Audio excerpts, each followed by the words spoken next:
Perfect. We are live. Wonderful. Hello, everyone, and welcome back to another live video from Boys Town.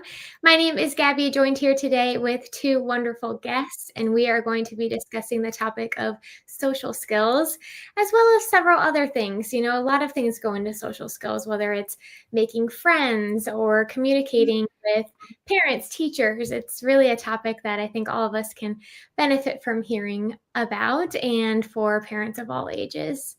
Today, we're joined here by Bridget Barnes, who is our common sense parenting expert. Bridget, how are you doing today? I'm doing wonderful. As we talked earlier, the weather is great here, and I'm super excited to talk to Jennifer.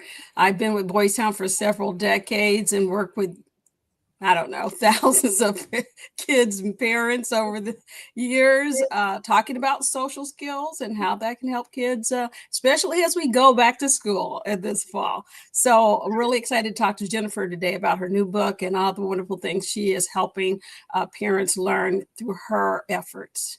Yes. Yes. And with that, Jennifer, thank you for joining. It is wonderful to have you on. So please tell us more about yourself and your role as an author alongside our Boys Town Press. Well, thank you for all your kind words. I appreciate it. I am so happy to be here. So thank you for having me. I just recently had my 9th book published with Boys Town Press. So thank you. My 9th book is I'm Sick, but That's Not What Hurts. And it's part of my Navigating Friendship series where I teach children and the people, the adults that love them, either parents or educators or counselors, just some skills and some strategies to get through challenging times that a lot of children experience growing up. I was a school counselor for 14 years, which gives me really great insight for writing some of these books. And I still work in the field of education. Right now, I do more of the career counseling part of school counseling. So I'm still working with students and families every day and trying to support them with their goals and getting their children set up for life after high school. Great. That's awesome. 9 books. Wow, that is quite the accomplishment. So Thank your you. most recent one, I'm Sick, but That's Not What Hurts. Tell us more about the story and what inspired it. So what inspired it is I would sometimes, as a school counselor, help students return back to school after being out for long periods of times. It could be if they were in a hospital stay. It could be if they were displaced from different events that go on that cause students to be displaced and living with another family member and returning back to the school community.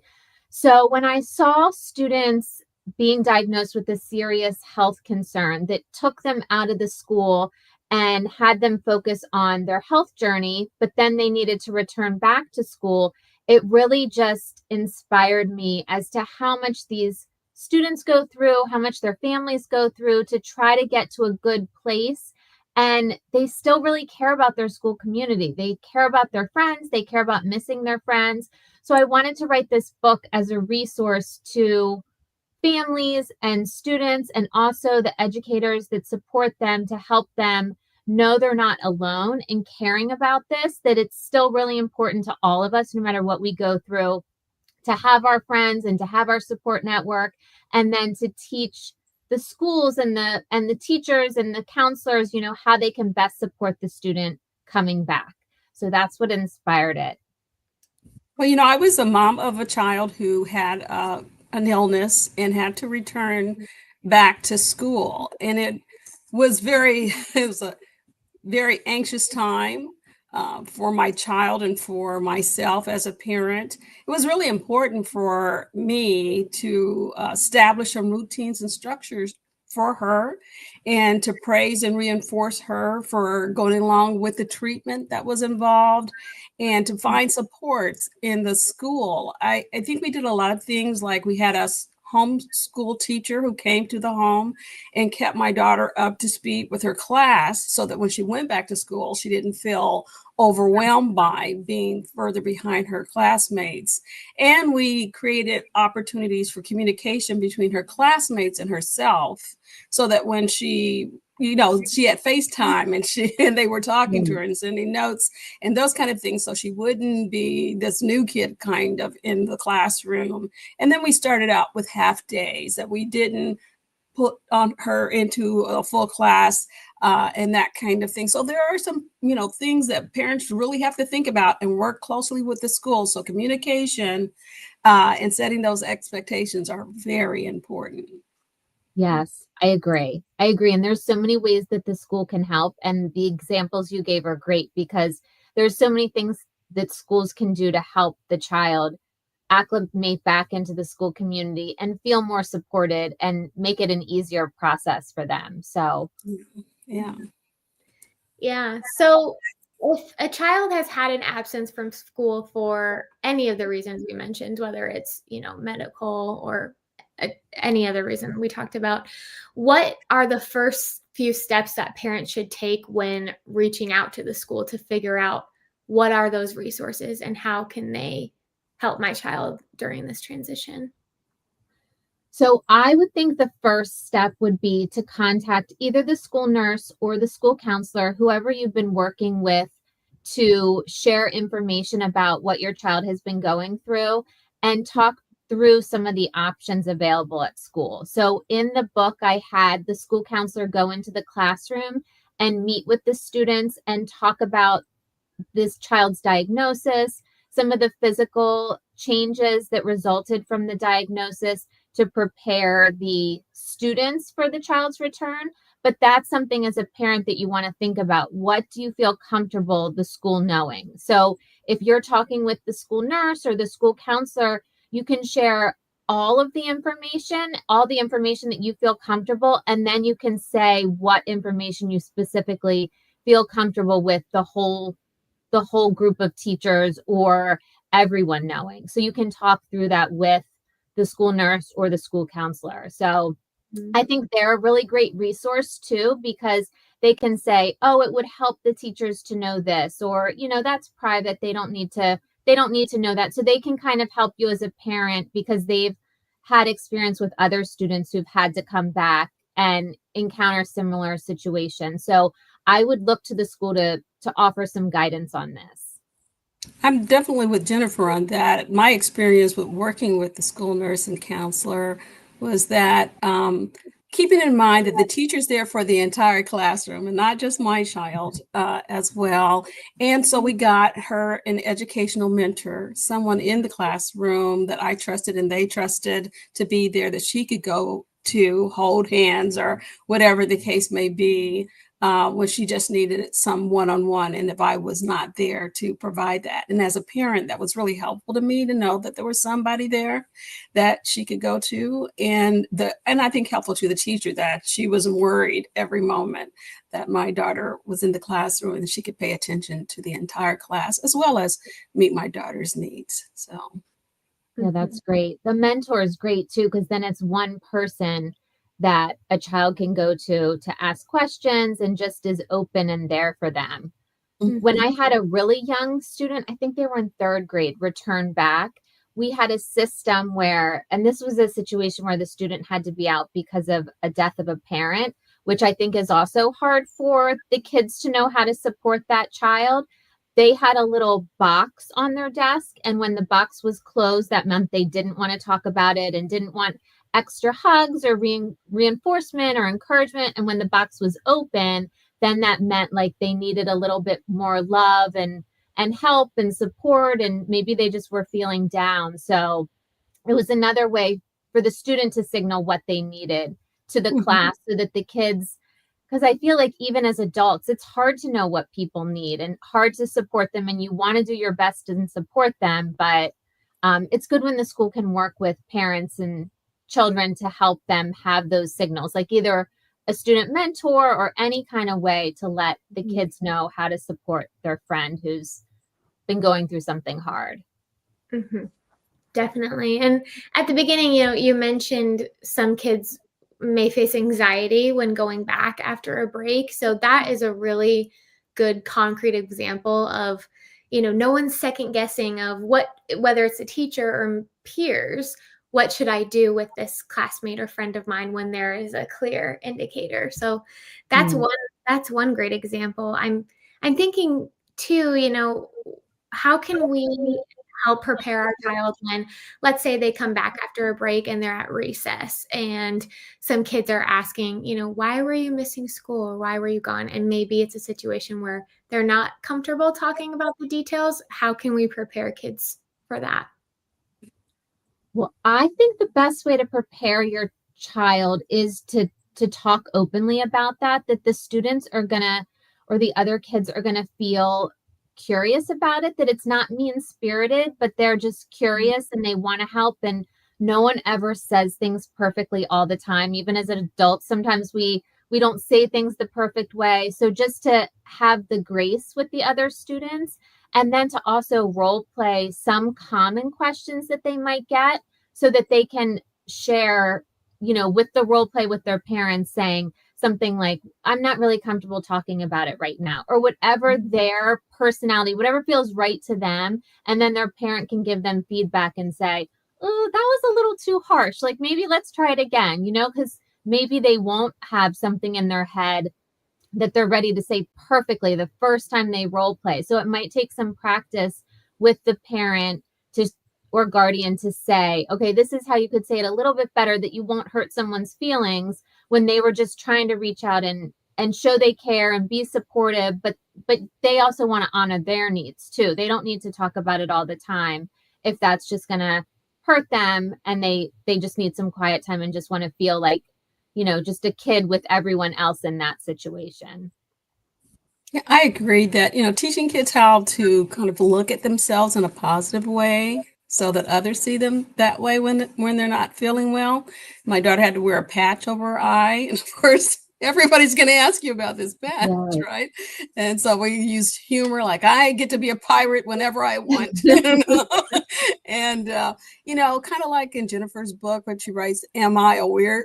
Am I weird? And trying to find, even if you have quirks or there's something different about you, the good part of that, getting kids to manage their big emotions as well. Sometimes they feel panicked and pessimistic about things, and trying to help them shift to that calm, connected point of view. And I think that's really wonderful. I know on the Boys Town Press and parenting.org, we write lots of things that help kids to be able to make that shift and to be able to see themselves in a positive way. And that's the first step for them to begin to be able to voice that to other people. Because when you don't feel that way, it's hard for you to deal with those situations when someone points out something that you feel kind of anxious about.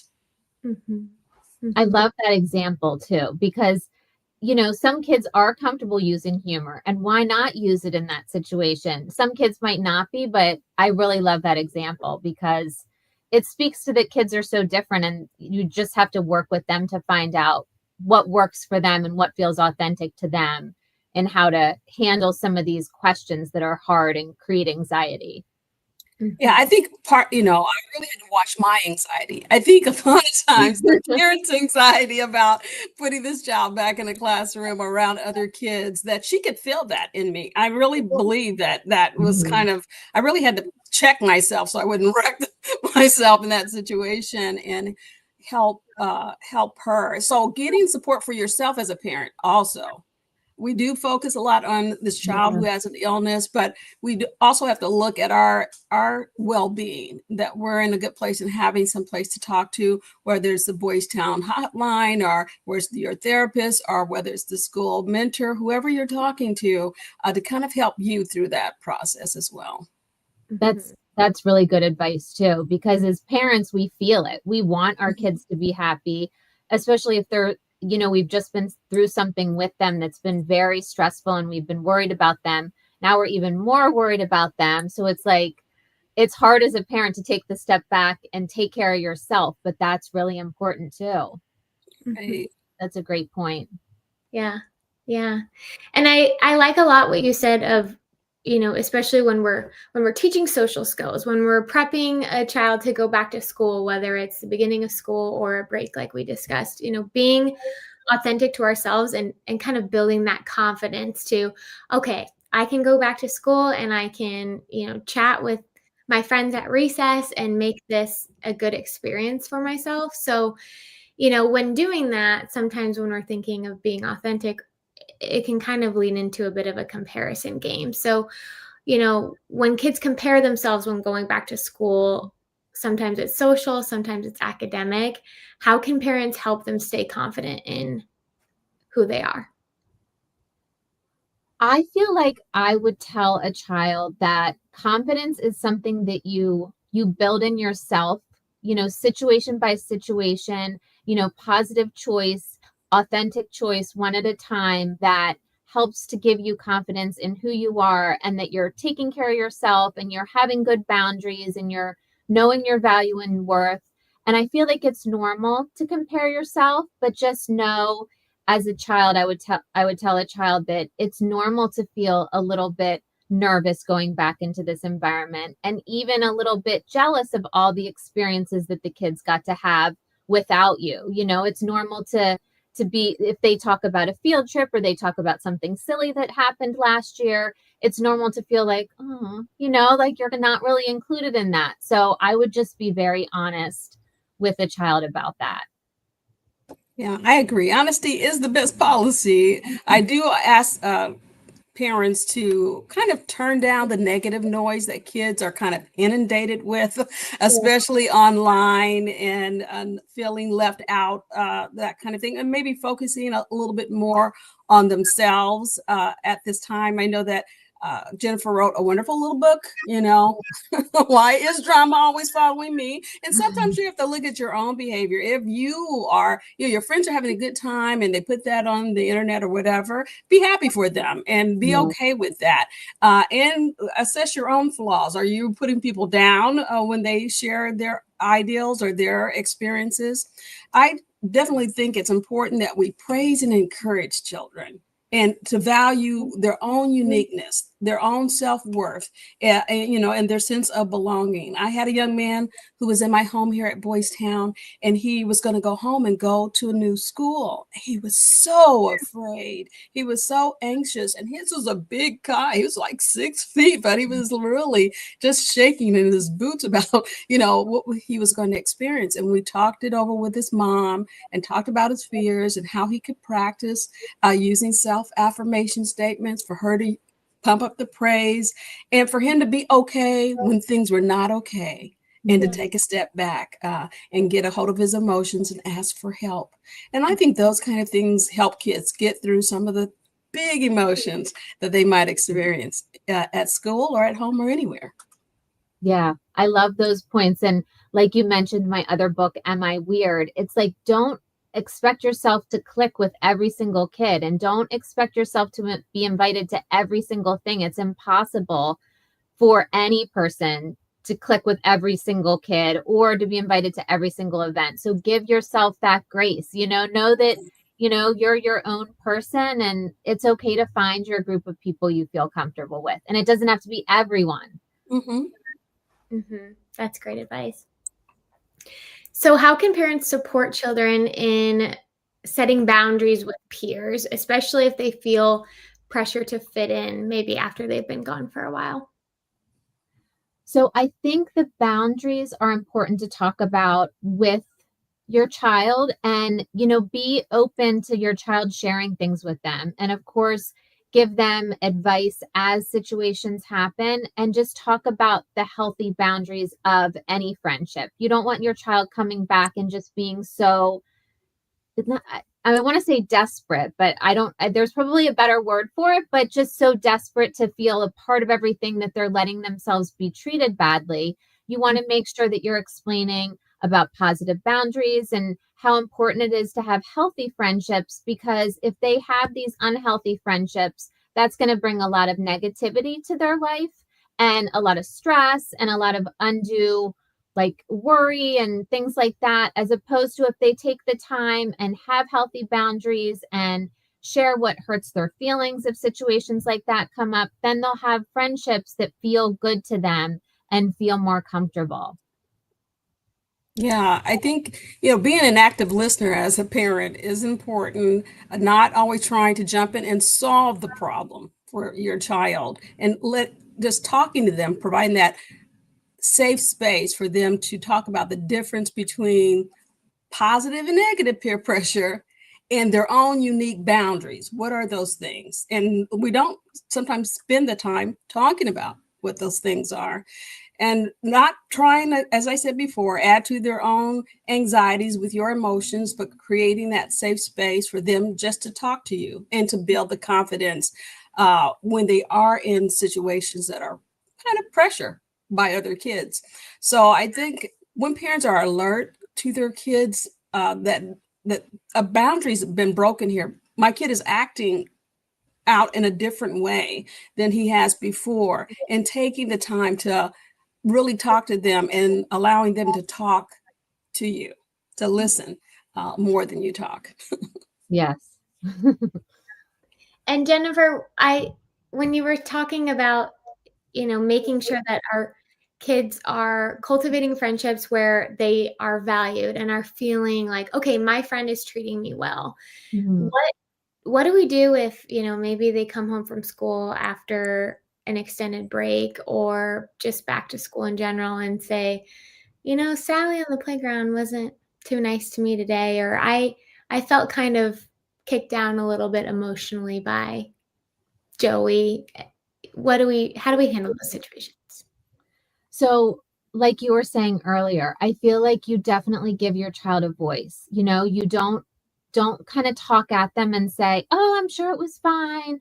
Give them a voice and allow them the space to talk about what happened and why that felt that way, and if they did anything to solve it. Sometimes parents, like you guys were saying, just want to rush in and solve it. We're like, oh, I know how to fix this, but it's like it really does take time to hear everything that was going on. Did a couple things happen leading up to recess that put already like a bad taste in their mouth, and they were already feeling a little bit hurt and sensitive, and then this final thing happened? Those are important pieces to know, because sometimes, especially with kids and their interactions, sometimes it doesn't sound so serious, but all of us growing up, we know that you can kind of get the feeling even from a couple of little statements. Like, I've had kids say to me, because I'll say, well, why don't you just talk to them? Just include yourself in the conversation. And they'll say, well, I talk and then no one responds. And so it's like sometimes some of those little things are enough to make a child feel not included and not wanted in the social group or the social situation.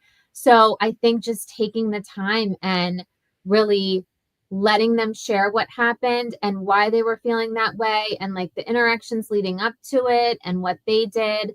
I think that's a really important piece. And then I forgot what you asked after that. I got on this like soapbox talking about how important that is, but Yeah. No, that's okay. And it ties back to what we're talking about with role playing, because sometimes when you think just of the word like social skills and how to teach them and develop them, they take practice. I mean, they Yeah. take practice even for adults. So what would you do if a child said, I talk and no one replies?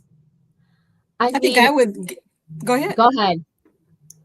I think it's important to get more information and not to overreact. The first thing a kid says, no one would talk to me today.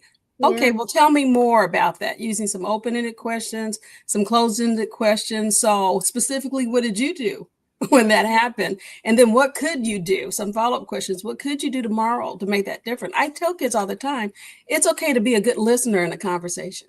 Maybe you're not always going to be the one leading the conversation. Maybe you're going to nod your head and go, oh, okay, what else? And ask questions, and not, everybody focuses on you. It's important that parents circle back to when their kids share something's going on in school that I feel uncomfortable with, or I feel left out. And maybe that's really happening. Maybe kids are really doing that. And then kind of circle back with the child and try to figure out how you can move forward, how you can maybe focus on yourself and be okay that maybe I'm going to be alone. I'm going to have this time by myself, figuring out what I like and getting into things that I like to do so I can meet like-minded kids and make better relationships. Maybe the group you're hanging around with isn't your group. It could be that. Yeah, that's true. Mhm. Yeah. And I think too, when thinking about social skills, a lot of examples we've talked about today have related to friendships and peers because that's a lot of the time when we're using these social skills. But I'm curious to know from the both of you, from having kids from early age all the way, Bridget raising them up to adulthood and through the Food Home program. How important are social skills when it comes to kids growing up, getting jobs in their professional life that we can talk with parents on thinking ahead about? Extremely important. That's why we have wonderful people like Jennifer writing these 9 books. I mean, it is something that all of us need, and we saw that during COVID. And when we came back from that, not being able to have the social interactions with people and how much that affected us. I think when children are very young, I tried to, practice with them using pretend. Like when my daughter first went back to school, we were put a bunch of stuffed animals around that represented the kids in the room, and she was supposed to come in and introduce herself. And I remember her telling me that she saw Johnny and she said he was the bear. And so, creating that, or like if you have a middle schooler, you could go and visit the school and visit their educational mentor, or have a play date before school starts for that transition. Or if you have a high schooler, oh my gosh, we have these calm down cards at the Boys Town Press that, sometimes our kids get really anxious around that age. And so getting those cards give you different little things that kids can practice doing to calm themselves down. Our high school kids watch a movie, and we were talking earlier about the Netflix movie that's out about peer pressure, online peer pressure, and then talking about that, or read a book, maybe Jennifer's, and talk about those situations that kids might feel pressured about and how to handle that. It's really just having that open door with kids and allowing them. This is a safe place that you can talk to me, that we can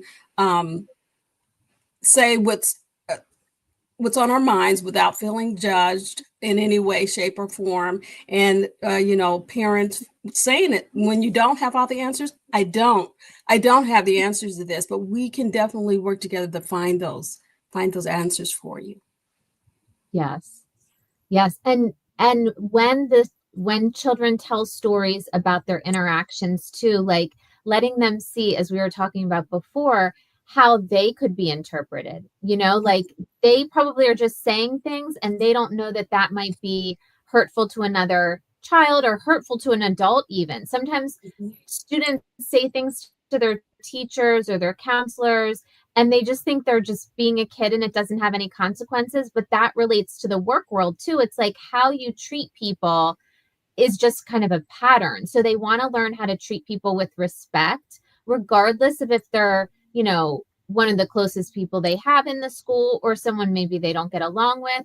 It's still very important to treat people with respect. So I think that's really important to model as a caring adult in any child's life. So just kind of jumping into those situations and say like, well, how would you feel if someone said that to you? That might hurt your feelings. Or how do you think the teacher felt? Like, I feel like I'm telling kids all the time, these teachers love their subject material. They love talking about math or English. And when you just are very like dismissive or standoffish, it hurts their feelings. They put so much work into it. Sometimes I feel like it's important for kids to remember that adults are people too. Like adults have feelings too. We can't just like take everything and not have it affect us. So I think just sharing those messages as they come up too, so that kids can think about their behavior too. They're feeling what they're going on inside of their body, but it's like all the people that they interact with too are dealing with their own set of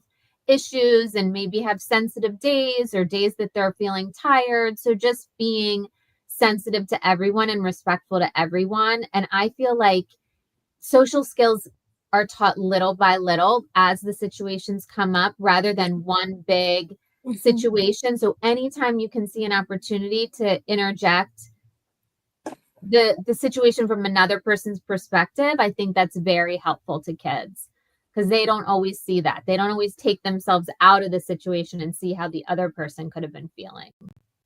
And Jennifer, I wanted to ask you, I had a parent in my Common Sense Parenting class. So we do Common Sense Parenting classes, just so of our listeners don't know, that are available online. So you can go anytime to learn more about these social skills that we've been talking about. But I had a mom ask about what is the difference between a shy kid and a child that's struggling with social skill anxiety, and do you want to talk a little bit about that and maybe one of your books that points that out? Yeah, so I feel like the way a parent would know, they have the best knowledge with their child's history. So if a child has historically had such an easy time making friends, maybe they went to parks and parties and they were always, reaching out to other kids, talking to other kids, playing with other kids, and then they're seeing a shift in their child and now they're not hanging out with other kids, they're more reserved now.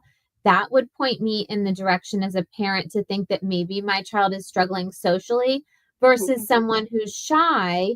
I feel like a shy student or a shy child, just it takes us a little while to warm up and takes a little while to trust people, which is okay. And maybe a shy child has always been comfortable with having one or two or three close friends that they feel super comfortable with.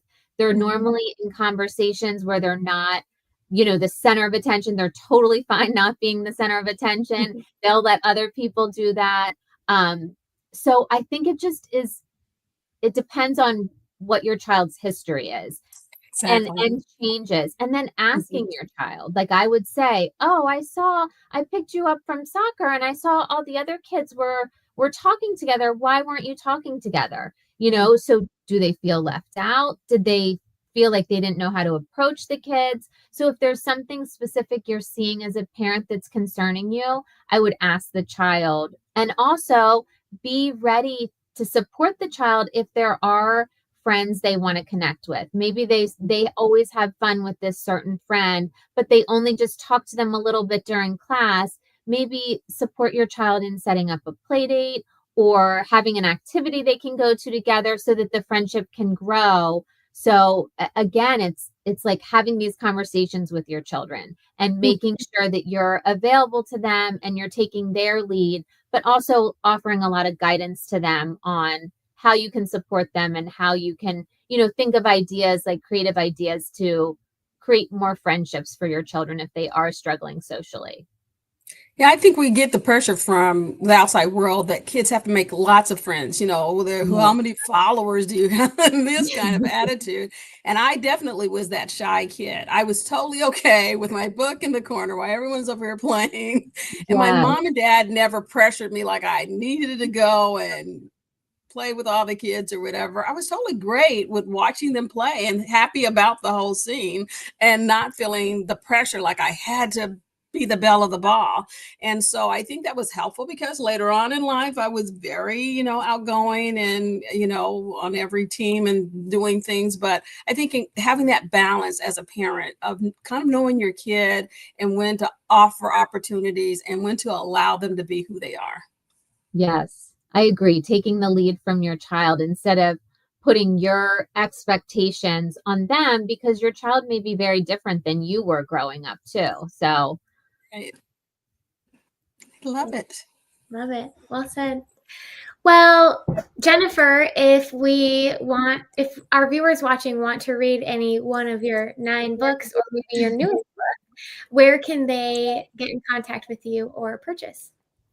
So I'm on Instagram. They can get in contact with me on Instagram. I'm Stories by Jennifer Lacotte. And then my books are available on the Boys Town Press website.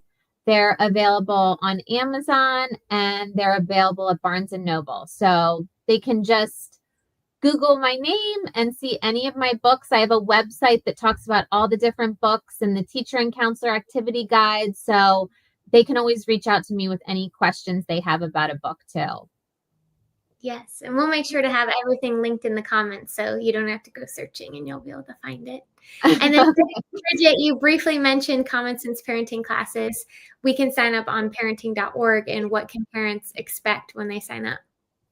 Well, you'll register for a class that fits your time schedule. They're always going on Monday through Thursday, usually in the evenings, and they meet once a week. If you sign up for a 6-week class or a toddler preschooler class, it might be a little longer, but it's very interactive. This is not, self-instructed. You're going to see other parents. We're going to be talking, doing videos, discussion, skill practice.